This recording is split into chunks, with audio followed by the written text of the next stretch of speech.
आप देख रहे हैं कोर्ट ब्रेकिंग न्यूज। पटना उच्च न्यायालय से एक बड़ी खबर आ रही है।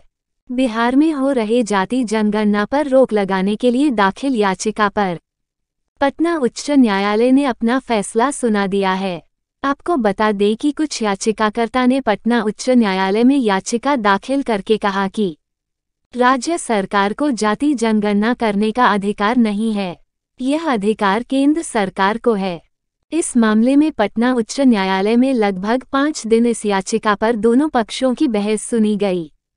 राज्य सरकार की ओर से महाधिवक्ता पी.के. शाही, अपर महाधिवक्ता अंजनी कुमार समेत अन्य ने जाति जनगणना रोकने वाली याचिका का विरोध किया था, जबकि याचिकाकर्ता ने जाति आधारित जनगणना करने को संविधान विरोधी बताया था। राज्य सरकार की ओर से महाधिवक्ता ने हाईकोर्ट में पक्ष रखते हुए कहा था कि सरकार ने अपने अधिकार क्षेत्र में ही सर्वे कराने का आदेश दिया था। आज पटना उच्च न्यायालय ने अपना फैसला सुनाते हुए कहा कि राज्य सरकार को जाति जनगणना कराने का अधिकार है।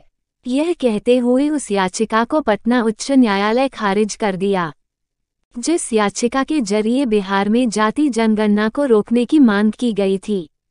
याचिकाकर्ता के अधिवक्ता ऋतिका रानी ने कहा कि याचिका खारिज कर दी गई है। अब जजमेंट पढ़ने के बाद ही आगे की रणनीति तय की जाएगी। उन्होंने कहा कि जजमेंट पढ़ने के बाद 1 सप्ताह के अंदर इस मामले को लेकर सुप्रीम कोर्ट का दरवाजा खटखटाया जाएगा।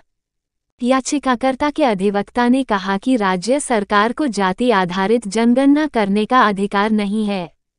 जजमेंट पढ़ने के बाद ही स्पष्ट होगा कि आखिर क्यों याचिका खारिज कर दी गई है।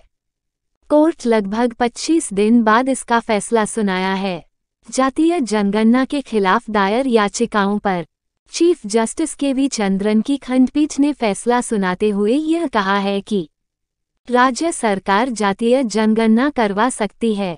आपको बता दें कि जातिगत जनगणना का काम जनवरी 2023 से शुरू हुआ था।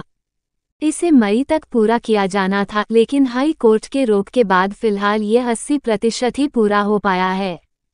पटना हाईकोर्ट में चीफ जस्टिस के विनोद चंद्रन और जस्टिस पार्थ सारथी की खंडपीठ ने लगातार 3 से 7 जुलाई तक 5 दिनों तक इस मामले में याचिकाकर्ता और बिहार सरकार की दलीलें सुनी थी। दोनों पक्षों की दलील सुनने के बाद फैसला सुरक्षित रख लिया गया था। अब कोर्ट ने इस मामले में अपना बड़ा फैसला सुनाया है। पटना हाईकोर्ट ने करीब 100 पन्नों का आदेश जारी किया है। कोर्ट ने उन सभी अर्जियों को खारिज कर दिया है जिनमें यह दलील देते हुए रोक लगाने की मांग की गई थी कि जनगणना का काम सिर्फ केंद्र का है, राज्य का नहीं।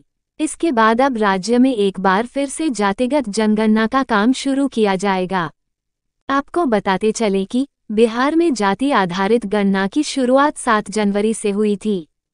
पहले फेज का काम पूरा होने के बाद दूसरे फेज का काम 15 अप्रैल से किया जा रहा था।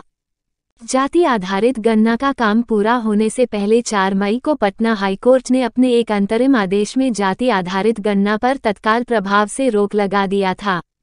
इसका करीब 80% काम पूरा हो चुका है। आपको बता दें कि 2 जून 22 को नीतीश कुमार की कैबिनेट से जाति जनगणना का प्रस्ताव पारित किया गया था। 7 जनवरी 2023 को जाति जनगणना का काम शुरू कर दिया गया था। प्रथम पेज का काम पूरा हो चुका था, दूसरे चरण का काम शुरू हुआ था। इसी बीच पटना उच्च न्यायालय ने 4 मई 2023 को जाति जनगणना पर अंतरिम रोक लगा दी थी। पटना उच्च न्यायालय के आज के फैसले से बिहार में जाति जनगणना कराने का रास्ता साफ हो गया। अब पुनः बिहार में जाति जनगणना के काम शुरू किया जाएंगे।